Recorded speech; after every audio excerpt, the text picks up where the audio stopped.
नमस्ते किसान साथियों, मैं आपका दोस्त आर्य कपिल वैदिक आपका स्वागत करता हूं आपके अपने YouTube चैनल सबल किसान पर। साथियों, सबल किसान पर हम आपको नई नई जानकारियां देते हैं, नए आपको नुस्खे बताते हैं कृषि के, जिससे आप अपनी लागत कम कर सकते हैं और अपना उत्पादन बढ़ा सकते हैं। साथियों, अभी आप सभी सरसों की बुआई करके निपटे हैं, कुछ लोग अभी भी कर रहे हैं, लेकिन काली सरसों की जो बिजाई है वो लगभग हो चुकी है। तो अभी मैं आपको एक खेत में लेकर आया हूँ, अपने ही खेत पर।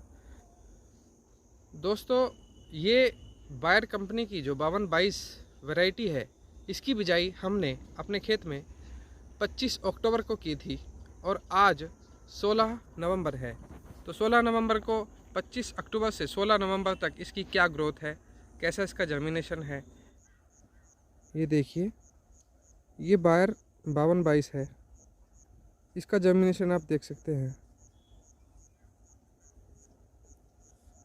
बहुत ही अच्छा जर्मिनेशन इसका हुआ है।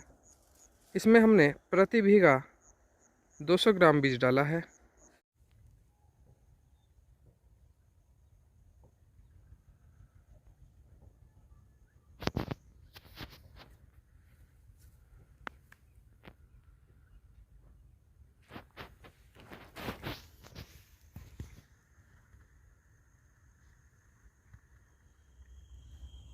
साथियों, आपने अभी खेत में सरसों देखी। ये सरसों की बिजाई 25 अक्टूबर को हुई थी, जैसे मैंने आपको बताया। अब मैं आपको बताता हूँ कि इसमें हमने क्या क्या डाला था। इसकी बुआई करते समय अंतिम जुताई पर हमने इसमें यूरिया का एक बैग, यानी कि 45 किलो यूरिया नीम कोटेड, इसके अलावा एक बैग पोटाश 50 किलो प्रति एकड़, यूरिया भी एक बैग प्रति एकड़, पोटाश 50 किलो प्रति एकड़। साथ ही हमने इसमें जुबलिएंट कंपनी का रामबाण डाला था, जो कि हमने 1 क्विंटल प्रति एकड़ की दर से डाला था, अर्थात 2 बैग हमने इसमें पोटाश के MOP के डाले थे। साथ ही इसमें दयाल कंपनी की सल्फर 3 किलो का एक बैग आता है, वो 3 किलो का बैग पोटाश 50 किलो, रामबाण 1 क्विंटल और यूरिया 50 किलो 45 किलो, ये इसकी अंतिम बुआई के समय डाला गया था। और साथियों, अच्छे जर्मिनेशन के लिए आप कर सकते हैं कि आप अंतिम जुताई करके शाम के समय उस पर बीज बिखेर दें और उसको पूरी रात खुला छोड़ दें। यदि वो पूरी रात खुला रहेगा और उसके ऊपर ओस पड़ेगी, तो अगले दिन सुबह ओस उतरने के बाद आप उस पर पाटा लगा सकते हैं। तो जब इस विधि से आप यदि सरसों बोते हैं, तो आपकी सरसों का जो जर्मिनेशन होगा वो ऐसा हो जाएगा कि लगभग आपने 5 दिन पहले उसकी बुआई की हो। इस विधि से सरसों बोकर आप अपने 4-5 दिन की जो अवधि है वो घटा सकते हैं। साथ ही खरपतवार नियंत्रण एक बड़ा महत्वपूर्ण विषय है इस सरसों की जुताई बुआई के लिए। तो साथियों, जब भी आप सरसों बोते हैं तो उसके 3 दिन के अंदर आप पेंडामेथिलिन 1 लीटर प्रति 500 लीटर पानी में घोल बनाकर आप उसका छिड़काव इस पर अच्छी तरह से 1 एकड़ पे कर सकते हैं। किसान साथियों, यदि आप पेंडामेथिलिन का प्रयोग करते हैं, 1 लीटर पेंडामेथिलिन प्रति 500 लीटर पानी में प्रति एकड़ का छिड़काव यदि आप करते हैं, तो आपको बहुत ही इसके अच्छे परिणाम मिलेंगे। इसका लाभ आपको ये मिलेगा कि 1 महीने से अधिक अवधि तक, लगभग 1 महीना ही मानिए, 1 महीने की अवधि तक आपको अपने खेत में खरपतवार का नियंत्रण प्राप्त हो जाएगा। आपके खेत में सरसों को छोड़कर बाकी कोई भी अन्य खरपतवार नहीं होगा। आपकी फसल सरसों की है तो सरसों की ही रहेगी। और 1 महीने की अवधि यदि आप रोकथाम कर लेते हैं, तो 1 महीने में आपकी सरसों इतनी ग्रोथ कर सकती है, इतनी ग्रोथ कर जाएगी कि वो फिर आच्छादित कर देगी आपकी ज़मीन को, वो ढक देगी।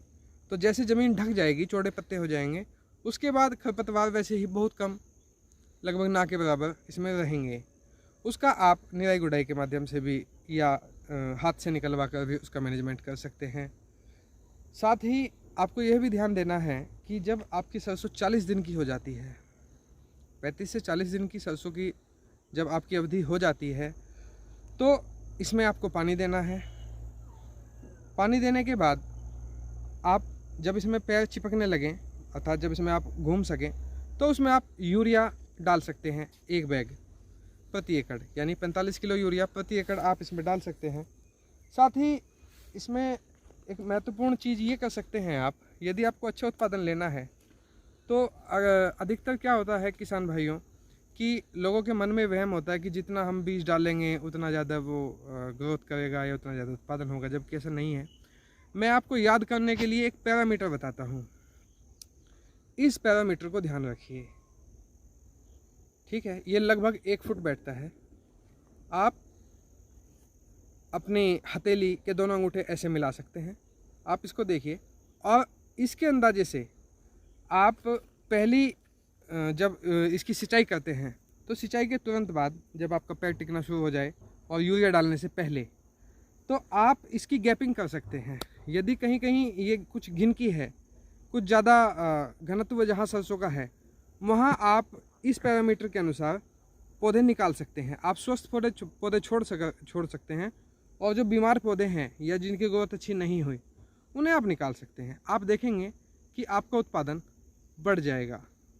तो दोस्तों, ये जानकारी आपको कैसी लगी हमें ज़रूर बताइएगा कमेंट बॉक्स में।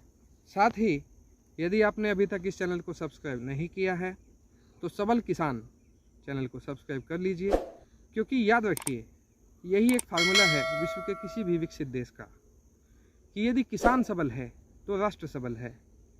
किसान ही इस देश की या किसी भी देश की रीढ़ की हड्डी होता है अर्थव्यवस्था की। तो साथियों, ये चैनल आपको सब्सक्राइब कर लेना है, लाइक करना है, कमेंट करना है, और हमें इस वीडियो के बारे में आप ज़रूर बताइए कि आपको एक वीडियो कैसी लगी।